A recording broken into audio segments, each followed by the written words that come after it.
Paulo yaravuze ngo hariho abaseseye rwihishwa murimo bene sike wabaraje nabo bambaye uniforme y'ivugabutumwa baza nabari abavugabutumwa baraza hari urugwayi wari urugwayi baravuga ati mu izina ry'uwo Paulo avuga dayimoni ni musohoke mugende Bibiliya iravuze ngo nuko aha bamwe kuba intumwa ze n'abandi kuba abahanuzi n'abandi kuba ababwiriza butumwa bwiza n'abandi kuba abungeri n'abigisha mu izina rya Yesu w'i Nazareti wewe udukurikiye amafaranga si ukeneye amazu si ukeneye visa si ukeneye icy'ingenzi gikenewe ni Yesu. Amen.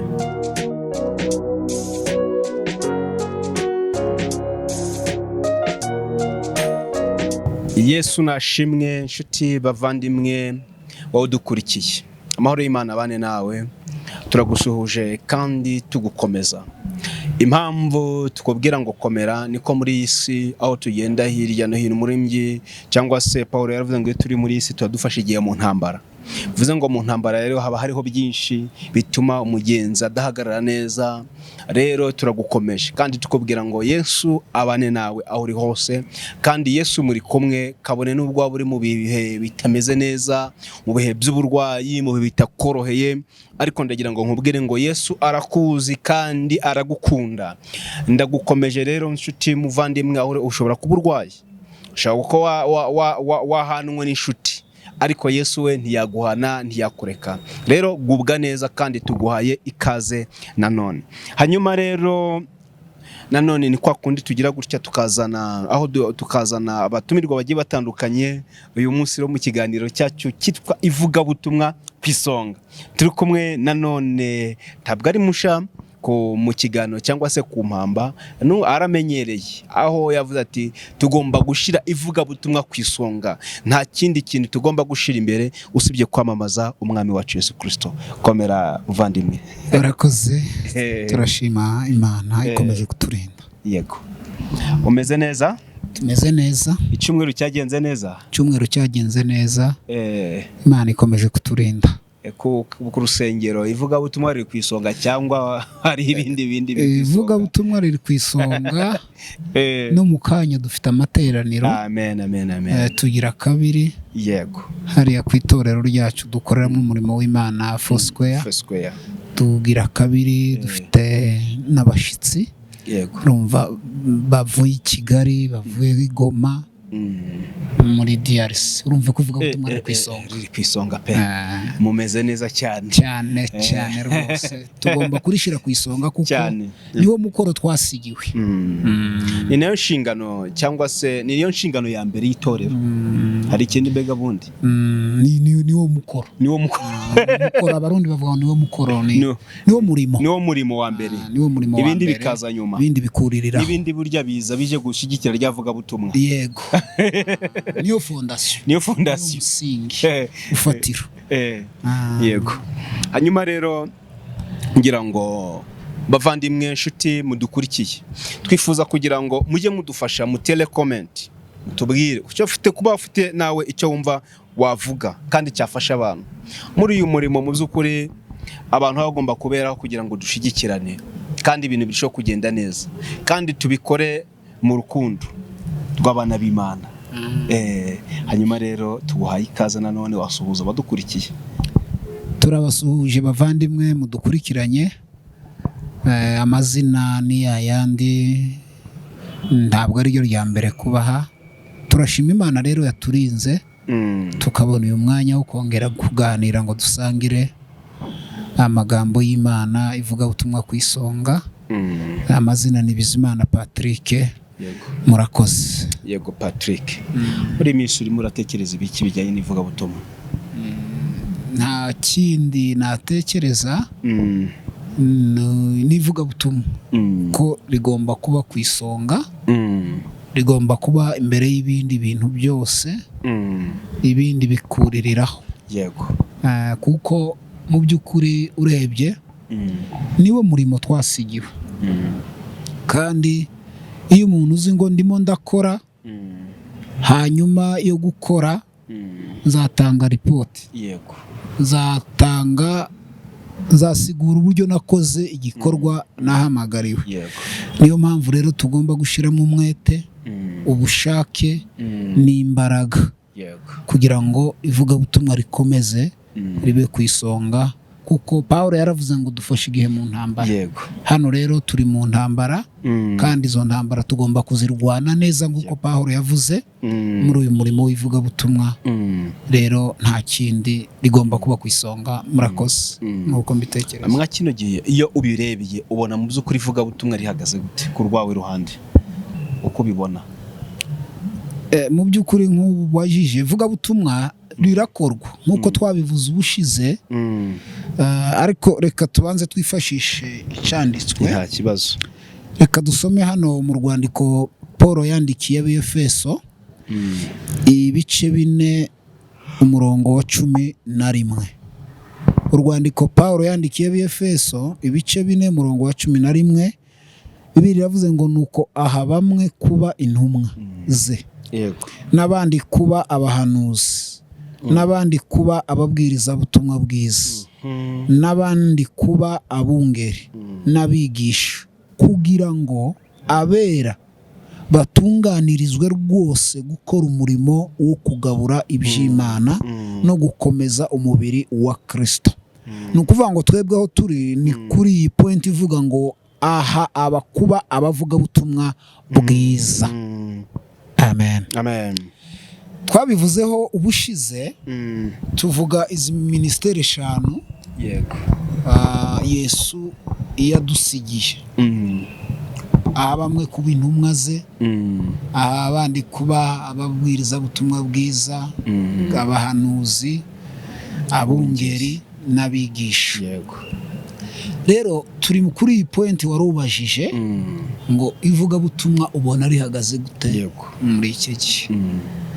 Ubushize twavuze ko tuzaganira ku bintu bigera kuri 3.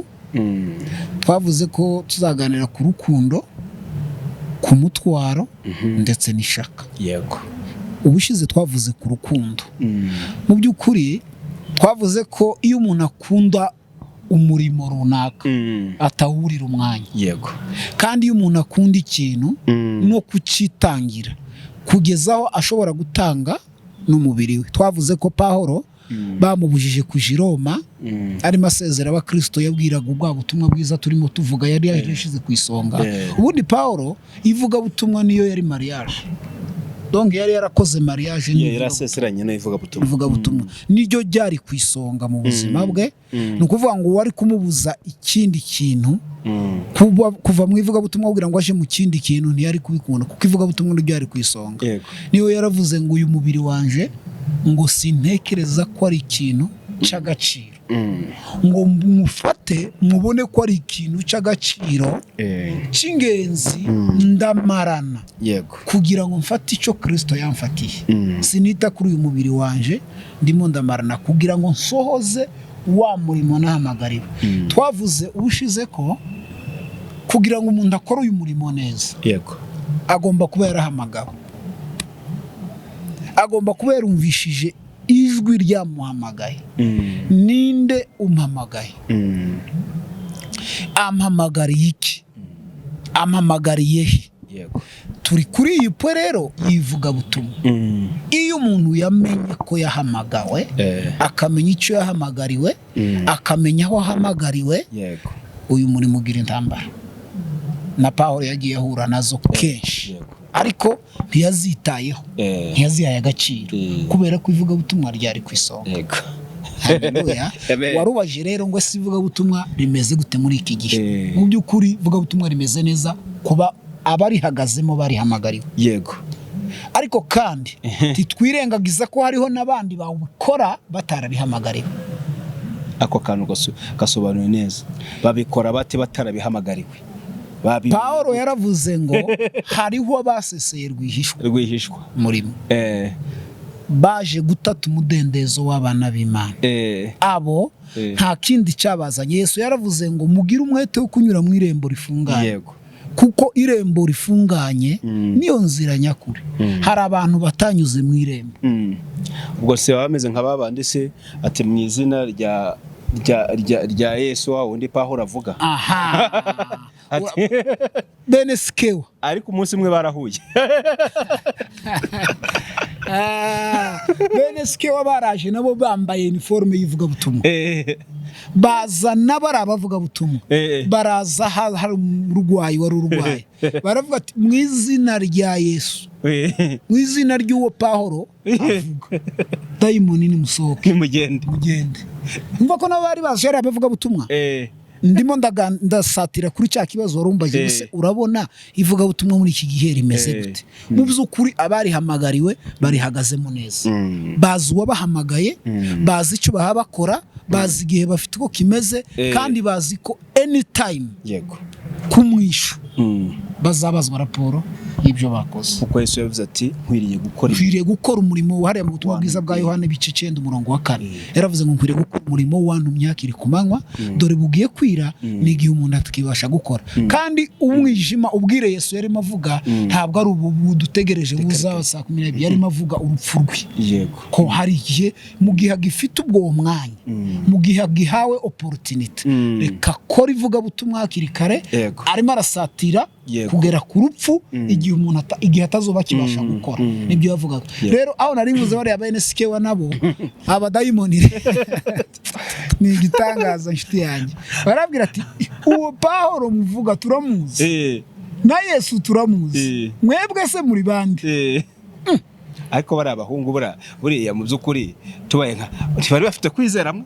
Bari abahungu mu by'ukuri nibyo mumubwiye. N'ubu nivuga butumwa hari abantu bitiriwe bavuga butumwa reka taravuga batahamaga. Ni ukuvuga ngo kumwishu ni harya Yesu yavuze ngo bamwe basavuga ati twarabavuga butumwa, twe twateze indege tukaje mu ivuga butumwa, twirukanaga abadayimoni mu izina ryawe.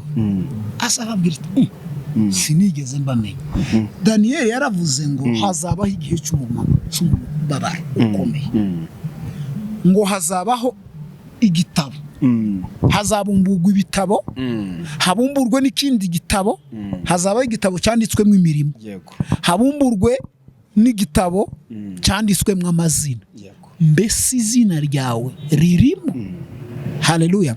Mbese nibuka karirimbo kavuga ngo mbega amazina yanjye yaranditswe muri cyo gitabo, mbega amazina yanjye yaranditswe muri cyo gitabo, haraho nobanari nigeze kugucumuraho, ndasaba imbabazi Mana, yewe Mana ndasaba imbabazi, izina ryanjye ryandike muri cyo gitabo cy'ubugingo.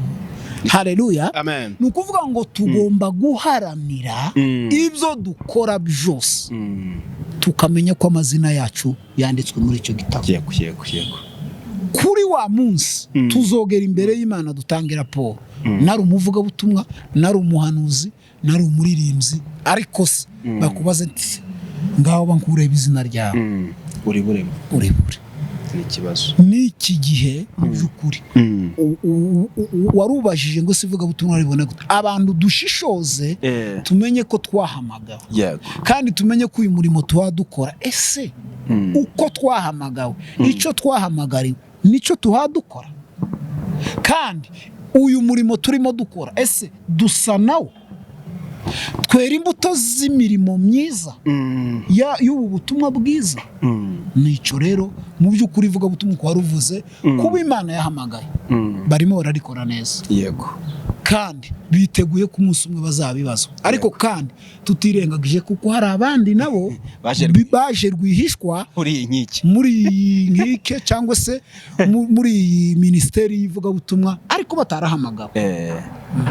Asubwa ngabo bamwe ntibaba bagenda batukisha ivugabutumwa. Abantu bose kwa kundi baca umugani mu Kinyarwanda ngo umukobwa wabo umwe agatukisha benshi. Uvuze neza cyane. Biteye agahinda urebye mu by'ukuri muri iki gihe. Abantu bita ko ari abakozi b'Imana kandi bahamagawe n'Imana bakora umurimo, ariko mu by'ukuri ariko hari ikintu kiza kinezeza. Yesu yarabirangije ako yarabizi yarabirangije. Yaravuze ngo abo nta kibazo cyabo mutawatambua kwa matendo yabo, muzabamenyera ku mbuto zabo. Mu by'ukuri hari abavuga butumwa ni benshi pe bahamagawe kandi barimo, ariko hari ibice bibiri by'ubutumwa. Hari abantu bavuga ubutumwa, hakaba n'abavuga ubutumwa bwiza bw'ubwami bw'Imana. Yego, Bibiliya izivuga ngo hahirwa bapfa bapfira mu mwami, ngo baruhuke imihate, ngo nuko n'imirimo yabo igenda ibaherekeje. Imirimo yose tujye dukora. Hari abakora imirimo bayitirira Imana, hari n'abakora imirimo y'Imana barahamagawe n'Imana. Bakora imirimo bitirirwa izina ry'Imana ariko Imana itabaza. Hari n'abakora imirimo y'Imana bahamagawe n'Imana. Bakora imirimo yitirira Imana kandi Imana itabaza. Duha urugero kuko aho hantu kabisa abantu bakeneye kuhumva. Niho nari nkubwiye hari bene Sikewa nawe bari bahari cyangwa se nahavuze bari abahungu bene Sikewa, uriya mukonikoni muri Efeso yari afite imbaraga, bavugaga ko ari imbaraga ikomeye y'Imana, yemezaga abantu kubw'ibitangaza n'ibimenyetso. Kuko muri iki gihe birahari, tugakangwa n'ibitangaza n'ibimenyetso. Umukonikoni Simoni yakoraga ibitangaza bikomeye, ngo yemeza abantu mu mudugudu aho bari mu gihugu. Baravuga ati uyu muntu ni imbaraga y'Imana koko, ibitangaza yakora. Ariko ngo Paulo ahageze nasi bavuga ubutumwa bwiza. Bamaze kuvuga ubutumwa bwiza abantu baremera, bamaze kwemera bakira Yesu nk'umwami n'umukiza.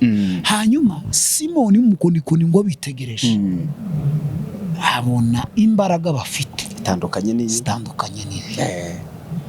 Ngo yegera Petero aramubwira ati kora mu ikofi, amuheza uruswa. Niko twayivuga muri iki gihe amuha amafaranga. Aramubwira ati naje mpakuri izo mbaraga Imana, mpakuri ubwo bubasha.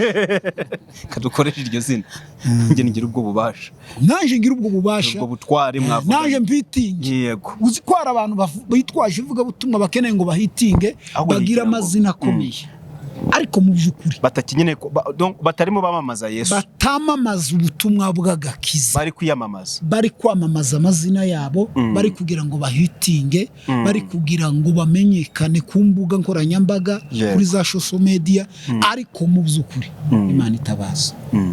Iyo Yesu yavuze ngo muzabona ishara mwana yaryamwe, ariko Yesu yari umuvugabutumwa mwiza.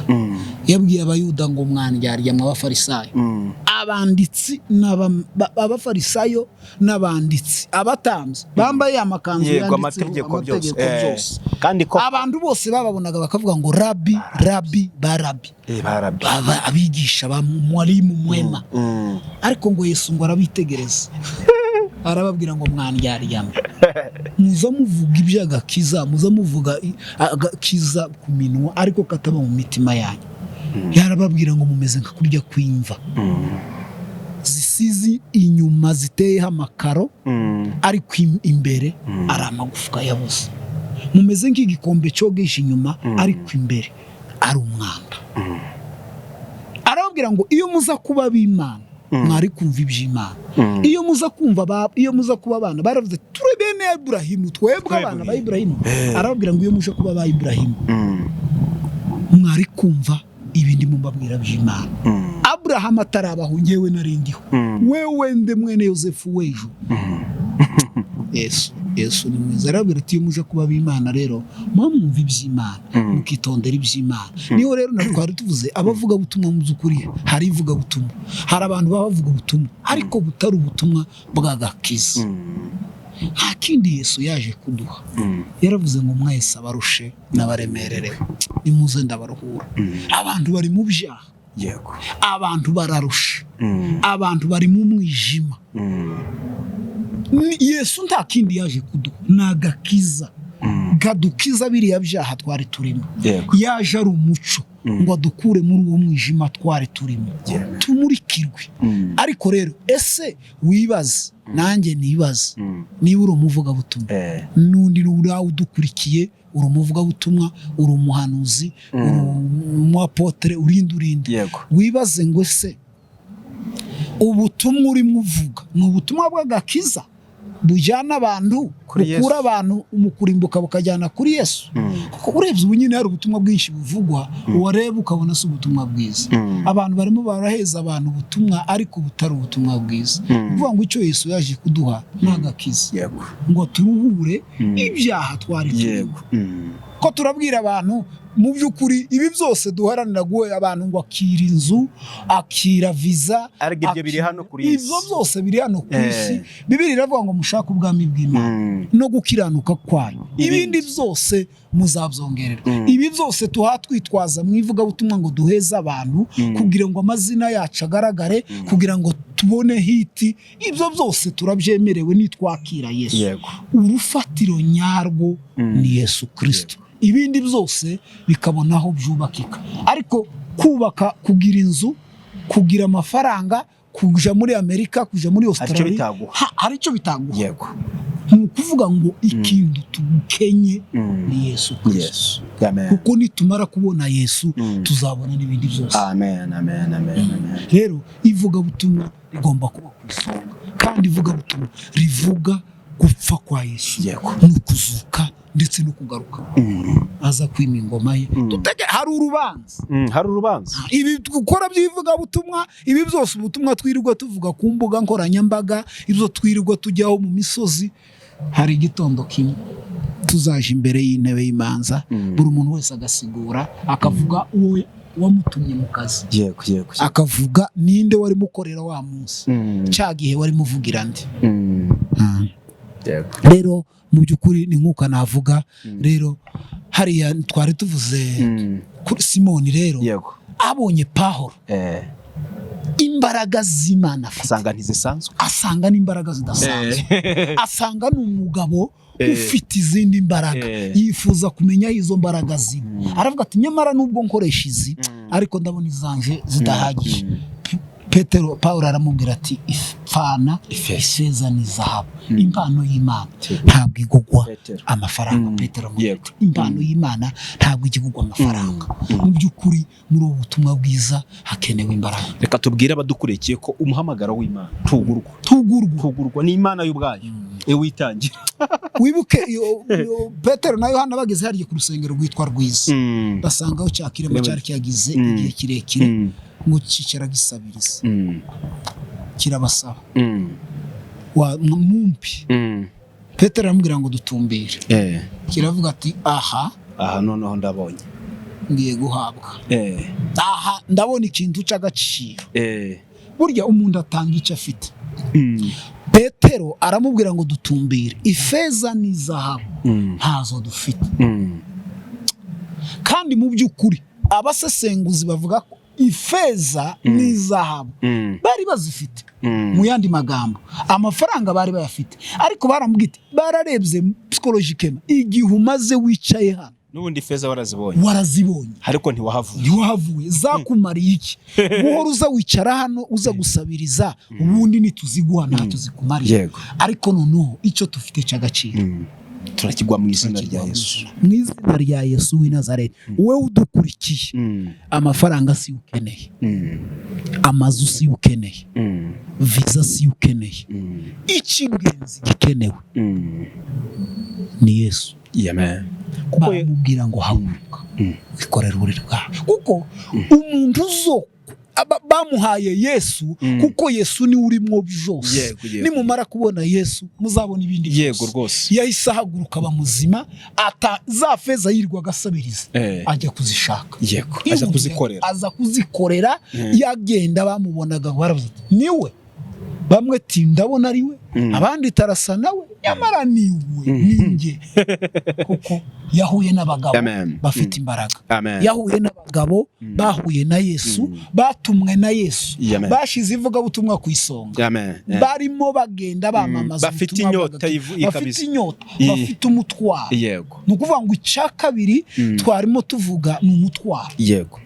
icyambere twavuze n'urukundo icya kabiri ni ukugira umutwaro mu by'ukuri umuntu yafite umutwaro w'umurimo ntawuburira umwanya kandi ibihe byose yumva ari wo uri kwisonga bari abagabo bari barashize ivugabutumwa kwisonga bagiraga ahantu bakareba umuntu ukuntu ababaye bakavuga ati nta kindi twaguha tuguha amafaranga azashira tuguha inzu azashira ariko mu izina rya Yesu akiraga kisa kandi umuntu akumva arabohotse umuntu akumva araruhutse dukeneye Yesu ubukene dufite dukeneye Yesu kuko Yesu ni umwami w'amahoro aho yageze ibintu bigenda neza aho yageze amahoro kandi amahoro azana n'ibindi kuko ushobora kutunga amafaranga menshi ariko uyaburiramo amahoro ushobora kugira imodoka nziza ukayaburiramo iki amahoro isi yose ikeneye Kristo ikeneye Yesu ikeneye umwana w'Imana kandi mu by'ukuri ngira ngo mbwire abantu badukurikiye wenda n'abazadukurikira kuba umuvugabutumwa umuntu kubivuga cyane narabivuze n'ubushize kuba umuvugabutumwa si ukuzana kuri social media kuba umuvugabutumwa si ukuja mu rusengero kuba umuvugabutumwa si ukuzamuka ku misozi ni ukuvuga ngo ushobora kutabona uwo mwanya ariko aho uri hose ofisi ukoreramo garagaza Kristo abantu nibababona bahimbaza Imana abantu nibababona babone Kristo ni ukuvuga ngo Kristo aho yakagombye kuba niwe mu ambasaderi iyo biro urimo iyo office wicayemo aho mu rugo ukorera ni ukuvuga ngo Yesu Kristo yari kwiza iyo Yesu aza akicara aho wicaye kuri iyo ntebe wicayeho tekereza ngo uhavuye Yesu akaza akicara hamubere ni ukuvuga hari umunyabwenge kuko hari nta mpamvu yo kuza hamubere none koraga icyo Yesu yari gukora mu mwanya wayo tekereza neza ni ukuvuga ngo Yesu mu yandi magambo reka mbivuge gutya Yesu yafatiriwe yego ntiyabonye umwanya wo kuza kwicara muri office wicayemo ntiyabonye umwanya wo kuza gukora akazi ukoraho mu rugo niba usigara n'abana niba ukora akazi mu rugo niba ucuruza niba ukora iki Yesu ntiyabonye umwanya wo kuza abo bantu bose baza bakugana Yesu niwe wari kubakira ntiyabonye umwanya wo kubakira noneho niwe ugiye kubakira iyo aba Yesu yari kubakira iki iyo aba Yesu yari kubaganiriza iki iyo aba Yesu yari kubabwira iki ni ukuvuga ngo Yesu ntiyaje niwe uhicaye ugiye urahamubereye uri umwambasaderi urakora iki rero mu magambo iyo umwambasaderi bamwohereje mu gihugu runaka ntakora ibye akora iby'igihugu cyamutumye kandi iyo anyuranyije n'amategeko y'igihugu bamutumye ubwo bahita bamukuramo abananiwe misiyo yamujyanye kandi mu by'ukuri igihugu ambasaderi siwe ushugurika no gushaka ibimubeshaho igihugu cyamutumye nicyo gihangayikishwa no kumenya ibimutunga kimwe n'umusirikari yagiye ku rugamba haleluya Paulo yaravuze ngo turi abasirikari ba Yesu umusirikari dufatire kuri igihugu cyacu cy'u Rwanda iyo bohereje abasirikari muri misiyo ni ukuvuga ngo umusirikari nibo bamumenyera amazi yo kunywa nibo bamumenyera ibiryo nibo bamumenyera imyambaro inkweto ibyo bega ntagahangayikishwa n'ibyo ibimureba iwe misiyo bamuhaye kuja niba ari misiyo kuzana amahoro mu gihugu runaka iwe niyo misiyo ibindi byo kumenya icyo arya no kumenya icanywa no kumenya icyo yambara bifite ababishinzwe ni ukuvuga ngo natwe nimba Kristo yaraduhamagaye koko muri uyu murimo w'ivugabutumwa tureke guhangayikishwa n'ibindi byose hari abantu binjiye muri uyu murimo w'ivugabutumwa badashaka kwamamaza Kristo badashaka kuvuga agakiza nk'uko kari bashaka kugira ngo babone indamu ubwo se ngo wakumva ari umuvugabutumwa ntiyakumva ko umubwiye ngo nareke gukora oya nibyo navuze ngo niba twarahamagaye yego dufite uwaduhamagaye dufite icyo yaduhamagariye dufite icyo yadutumye kandi dukorana nawe isako ukuvuga ngo ibindi byose dukeneye azabiduha turi muri misiyo y'akazi Fred mission niwe iduhaye tureke kwiremera ibindi bicocero tureke kwishakira ibindi bintu bitukisha ubutumwa bwiza nibyo ngibyo rero hari abantu bashaka indamu bagatukisha ryavuga butumwa ivuga butumwa bakicira inzira ivugabutumwa ntiribere ikigiye ku isonga bakaribesheramo amatiku menshi bakarisambanira uzi ko hari abantu bakora ivugabutumwa agakora ivugabutumwa mara agasambana agasambanya baba Kristo yarimo abwiriza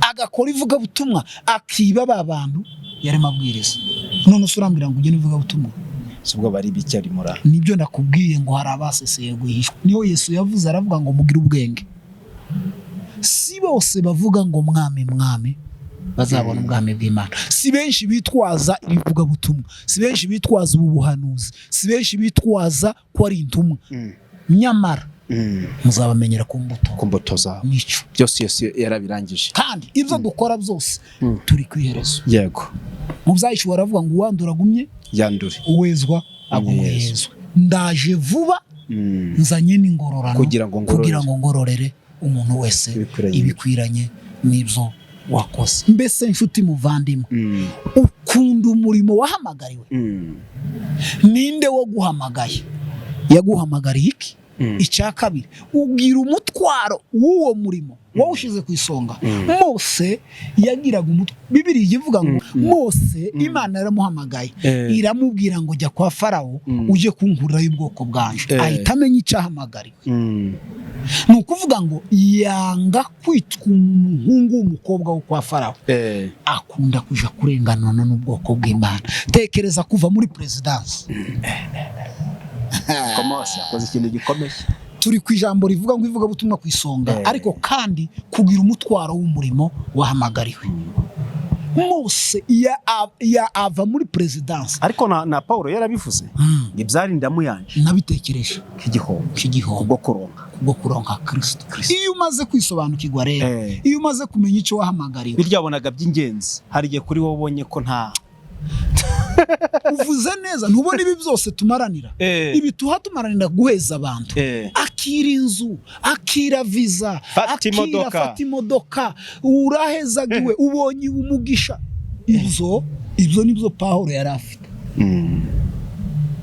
Elisa akurikira Eliya kubw'umuhamagara yari afite ibimaso 12 bihinga ni ukuvuga ubigereranyije muri niwe wari umumiliyoneri ariko ngo kubera kwisobanukirwa no kumenya umuhamagaro ngo arabanza asubirayo arabaga ibi bitazaja kunzanira urusaku mu matwi byagenze uku nuku oya arabisiga ni ukuvuga ngo ibi tuhaya dusa naho ari byo dushize ku isonga mu ivugabutumwa tubwira abantu ngo niyo tumenyekana ngo nibyo Elisa yasize aja atangira kuja koza Eliya ibirenge nibyo Paulo yasize